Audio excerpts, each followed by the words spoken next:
As the little girl played by the sea, she had no idea that a massive disaster was about to strike. A cruise ship on the horizon was heading straight for the shore. At first, her parents thought the ship would stop on its own. But before they knew it, the cruise ship was right in front of them. Seeing this, the family hurriedly fled the shore. By then, the people on the beach had also realized the gravity of the situation, and quickly scattered in all directions. Fortunately, the cruise ship eventually got stuck in the sand, and no one was injured. They then evacuated the coast. It was their first day of vacation in the small town, and they never expected to encounter such a strange incident. However, what they didn't expect was that, as soon as they returned to their rented villa, Lisa discovered that the computer at home had no internet connection. Suddenly, several reindeer appeared outside the house, which made them very happy, because reindeer symbolize good luck and peace. But what they didn't know was that these auspicious reindeer didn't bring them good luck at all, but instead foreshadowed an impending disaster. With no internet, the family was bored out of their minds. The kids, unable to play on their phones, went to bed early. Only Lisa and her husband Nick were playing with building blocks. Suddenly, a knock came from outside, making the couple a bit nervous. When Nick opened the door, he found a father and daughter standing there, and they were the owners of the house. Paul explained that there had been a sudden power outage in the downtown area where they lived, so they had decided to stay here for the night. Nick immediately invited the two inside,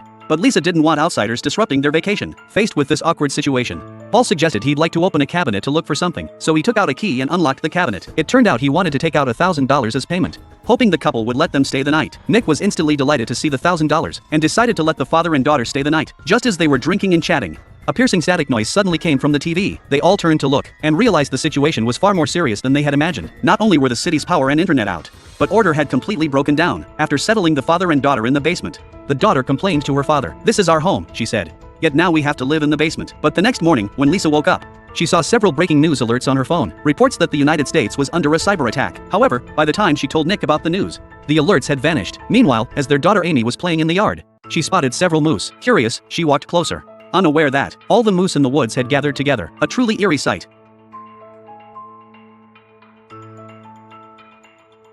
After waking up, Paul decided to visit a friend's house, in hopes of finding some clues, but when he arrived, he found the house completely empty. However, he managed to dig out a satellite phone, a device capable of making calls even without a signal. Yet after several attempts, the satellite phone still showed no signal. Meanwhile, Nick was also preparing to head into town to investigate, but without a GPS, he had no idea which way to go. Suddenly, a Spanish woman appeared by the roadside, but Nick couldn't understand a word she was saying, so he had no choice but to drive away.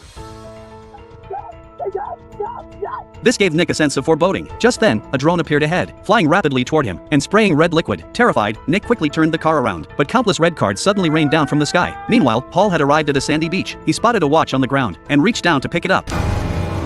Paul was instantly overcome with panic. Only then did he realize that the entire beach was littered with corpses and plane wreckage. Just as Paul was puzzling over this, a plane appeared in the distance, flying straight toward him. It looked as if it was about to crash into him. Terrified, Paul turned and ran.